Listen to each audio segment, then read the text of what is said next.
Hello and welcome to July 2024 Tullie Textiles.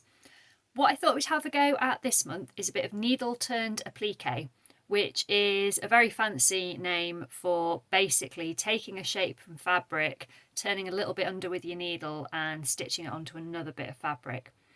It's like a lot of these techniques, it's really simple, but if you just take a bit of time with it, you can get some really beautiful effects. And it's a really nice way of adding interest to your textile work. For those of you who are new to Tullie Textiles is a monthly session, and each month I release a video like this one, and then in the afternoon we'll have a Zoom session where we'll have a look at the same technique, but obviously it's a bit more interactive. So if you're watching this video when it first comes out and you fancy joining us on Zoom this afternoon, then you can find the details on my Facebook page, which is Delicate Stitches. But for now, I think we'll get cracking with a bit of needle turned applique. So let's start off by having a quick look at what we're going to need for this session. You might want a bit of scrap paper and a pencil to draw out your shape and make yourself a little template.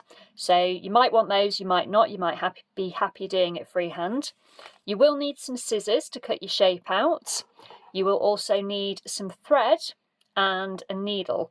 I'm using ordinary sewing thread for this, and what I would recommend you do is match your thread to your fabric. Clearly I am not matching my thread to my fabrics here, but what I want to do is I want to just show you what I'm doing so it's easier if I've got a contrasting thread. But to make your work really beautiful, I would recommend you use a thread that matches your fabric. In terms of fabric, I've got a small piece of fabric that I'm going to use as a background and a couple of bits of fabric that I'm going to use for my applique, or that I can choose for my applique. I would recommend that you use something like a light to mid-weight cotton. I would avoid anything with stretch and I would avoid anything too silky. You can use those fabrics, but it's much more difficult.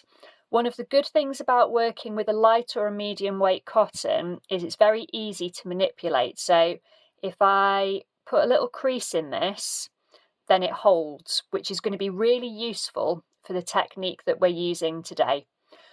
That said, use what you've got, and if there's a fabric you particularly like and want to use, then don't let me stop you.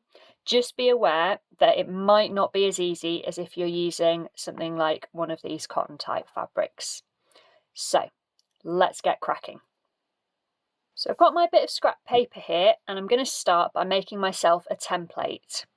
For this technique, it's best to stick to quite simple shapes, and what I'm fancying doing today is kind of a nice little fish, because that blue fabric that I've chosen for my background reminds me of kind of a watery sort of affair.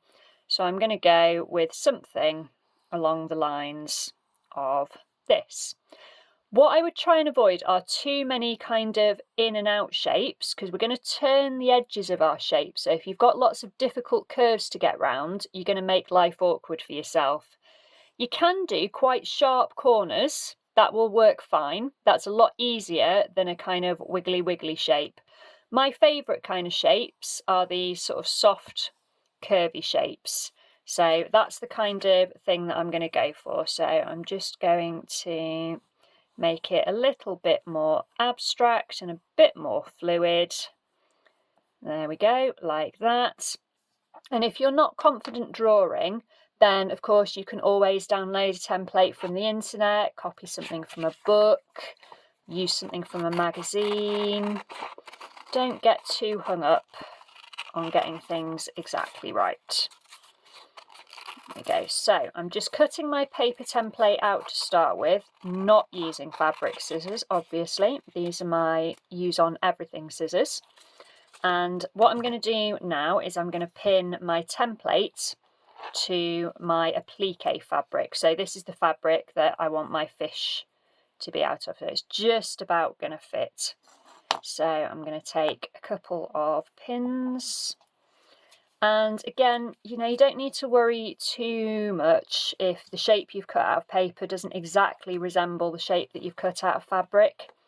It doesn't matter too much. What you can do at this stage is you can cut, if you've got enough fabric, your shape a little bit bigger from fabric from the paper, if you want it to be the same size as your paper. Obviously I can't do that all the way around on this because it only just fits on my bit of fabric, but that's okay. And you can alter the shape as you go. I'm not getting too worried about that. And the reason for cutting it a little bit wider is that gives you a bit more to turn under. There we go. So there we go. It's looking a bit more like a whale than a fish, but that's okay. I'm not worried about that. So get rid of that now. And what I can do now is decide whereabouts on my background he's going. So because I've got quite a small piece, I'm just going to pop him more or less straight in the middle. And I'm going to pin him on here to hold him in place like that. And I'm actually also going to do some tacking. I'm not going to tack round the edge because I'm going to need to leave the edges free because we're doing needle turned applique. So what we're going to do is turn those edges under. But I think I might find it easier for demonstrating just to do a little bit of tacking just to hold it in place. So there we go. There's a little bit already on this needle. So making sure that I'm not going too close to the edges where I'm going to turn under. Now, if I was doing this just by myself, as it were, I probably wouldn't bother with this tacking stage. It's more so that I can demonstrate without yelping ouch each time I stab myself with one of these pins because I'm showing you what I'm doing. So feel free when you're doing this at home to skip this stage. But if you do decide to tack, then, as I say, make sure you don't go too close to the edge. There we go, and make sure that everything's lying nice and flatly. Flatly, nice and flat. Had an extra lee in there. So, what we've got so far is we've cut ourselves a paper template, we've made a shape from fabric, and we've loosely attached that shape onto our background fabric. One of the reasons for using needle turned applique is that it's often used with fabrics like this cotton, which will fray and come apart. Now, sometimes that's quite a nice look and sometimes that's what you want, but on this occasion, what we're after is a nice neat edge. So what we're basically going to do is we're going to work our way around the shape, turning under a small hem as we go and stitching it in place. If you're doing a blocky shape, something like a square or a rectangle, you could turn the edges under before you attach it to the fabric. If I'm doing a shape like this, I prefer to do it as I go along, but there's nothing to stop you before you attach it to your fabric.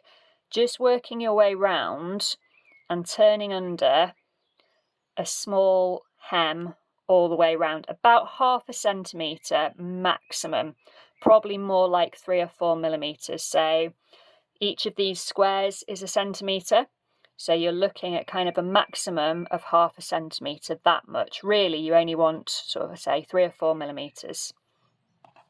And I'm going to start on the back just so that I can hide my starting stitches, but you can use a knot for this as well. So I'll just do that.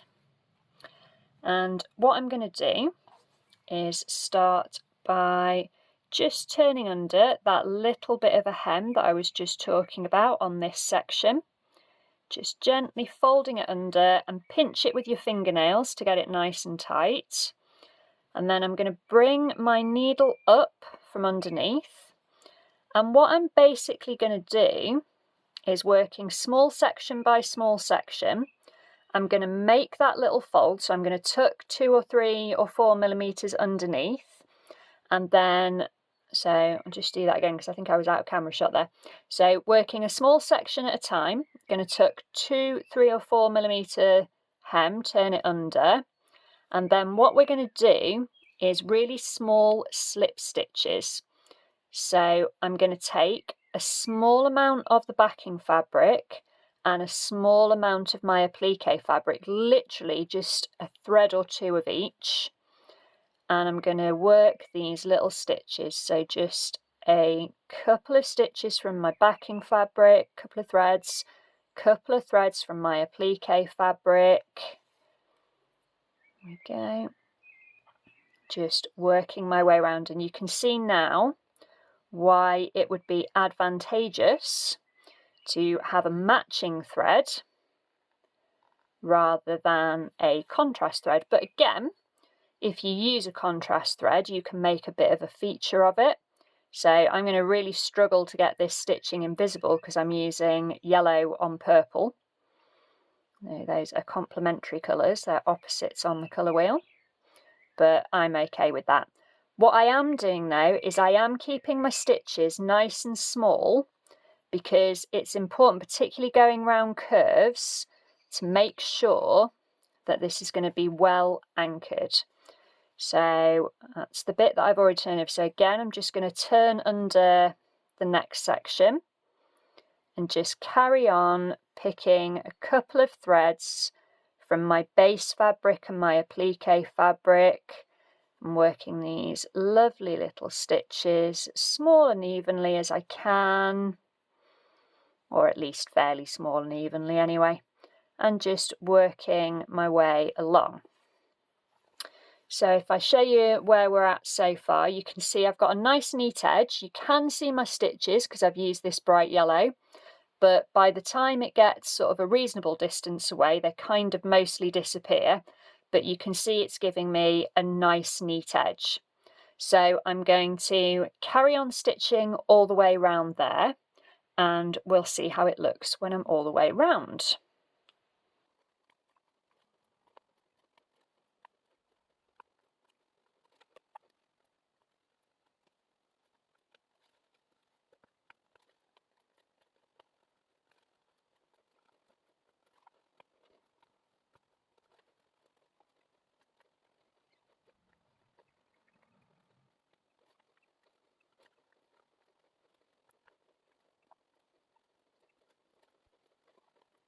So here we go. I've been all round my little fish shape and you can see my yellow stitches, but you can imagine that if I'd done that in purple, then actually they would be fairly difficult to see.